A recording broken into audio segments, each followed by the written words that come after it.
salaamaaleykum wa rahmatullahi taala wa barakatuhu mbokk yi ñuy topp ci internet bi rawatina ci seen chaîne bu muy Serigne Djily TV mbokk yi ñu ngi leen di nuyu ñu ngi leen di ziyaara ñu ngi leen di baal xaq ñu ngi leen koy baalu ñu ngi leen di ñaanal jàmm ak tawfiq ak saadatu daare ni ñu ngi koy sàkku ci yéen mbokk yi bis ni démb ñu ngi doon waxtaan ci gént téléphone bañu waxoon lenn ci ay xususiyaatam ak cosaanam indi woon leen tey nag ay takk-takk yu mat a takk ci wàllu téléphone ndax daanaka kenn du toog une semaine wala 2 semaines te géntoo lu mel ni téléphone ndax dafa bokk ci dunduk doomu aadama te léeg-léeg mu bokk ci luy wane ay junju téléphone ci ak wàll ci gént mën naa tekki alal jooy jot mën naa tekki tur yàlla mën naa tekki mbir mu jub wala sax mbir moo xam ne dafa am gàllankoor koo xam ne da ngay liggéey aw tur masalan moo xam da nga koy soog a tàmbali nga gént di composé ba jot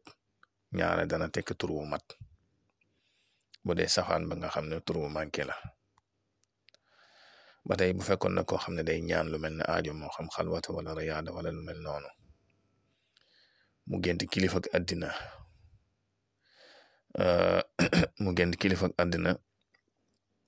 mu gént di woo kilifa ak àddina maanaam di composé ba jot kilifa ak àddina di wax ak moom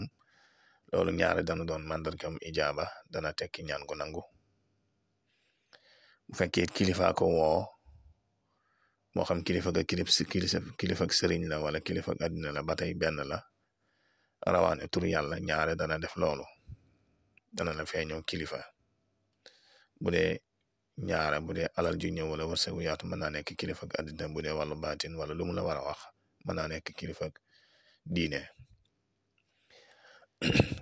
bu dee lu mel ni da ngay woote ñu lay xaarloo comme mel ni composé wala mu mel ni kooku dafa jàpp loolu dana tekki mbir mu des wala mbir moo xam ne am na ak neggnu ko mooy loo xam ne jotugul am nay xaar bu dee yitte nag wala aajo jooy bëgg a dugg nga gént di woote ba tey ba jot maanaam di woote ba jot boîte vocale maanaam ki ngay woo mënoo koo jot loolu na nga xam ne loola nang ci tey ndax gàllankoor lay doon bu fekkoon na ko xam ne day li saxaar lu mel ni sëy nga gént di composé ay numéro yu jaxasoo daal nga xam ne benn danga ko fàtte wa illaa nga ngay juum ci numéro bi loolu ak ñàkk diggoo da koy def bu fekkee foo xam ne danga fa bëgg a def sa alal foo bëgg a investir moo xam société la wala lu mën a doon nga gént di woote ba sa crédit di jeex nga xam ne li ngay wax sax eggut ñaare loolu day tegtale boo ci duggee sa alal dana jeex te li ngay sàkku doo ko jot ba tey bu fekkoon na ko xam ne day li saxaar lu mel ni sëy nga gént ñu jox la téléphone bu yàqu xamal ne am na lu ñu lay nëbbu ci moom te bay boo nga tey ca bu baax a baax bu fekkee dañ laa jox téléphone bu màggat xamal ne du xale jànq la wala boog muy ku mas a am borom kër bu dee téléphone boo xam ne day tàkk ka fay yi saay mu tàkk yi fay mu fay du ngeen jóge ci ab coono ak i coow yooyu yaay takk-takk la yu mat a bàyyi xel ku gént sa téléphone réer wala ñu sàcc ko loolu day tegtale alal ju yàqu wala jaaxle gooy am bu fekkee nag koo xam ne dafa nekk ci ay jafe-jafe wala nga sangoo lu mel ne gàllaaj looy fajoo wala ubbikaay wala yu mel noonu nga gént sa téléphone feeñ loolu bu ak saafara la ak jaaxle guy deñ la ba tey boo doon ñaanal ku faatu nga gént woo ko téléphone ba jot ko loolu dana tekki ñaan goo xam ne egg na ci moom ku gént di woo ku nekk bitim réew te mënoo koo jot loolu mën naa tekki seen diggante bu naqari yéen ñaar wala sax moom ca boppam mu am fa ay jafe-jafe am fa ay gàllankoor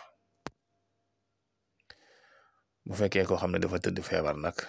ñaare moom ca boppam mu gént di woote te ku mu woo du ko jot loolu su deful ndànk dana sonn lool ca tawat ja bala caa génn ab coono lay tegtale kon mbokk yi ma la fi wax ay tegtal la yoo xam ne yu mat a jàpp la yu am solo la te bari na lu muy daje te boo ko jàppee mën na laa dimbale ci yeneen yoo xam ne xañ na indi wuñ ko ndax gént moom ak dégg rek la ak yàgg takk loolu moo lay may ci ñaare gént guñ la wax rek nga mën a xam gént gi lan lay junj ci lu ëpp. kon mbokk mi ñu ngi lay fàttali ngay way di abonné ci chaîne bi ndax bokk na ci li koy dundal ak di ko tasaare. wasalaamaaleykum wa rahmatullahi wa barakaatu.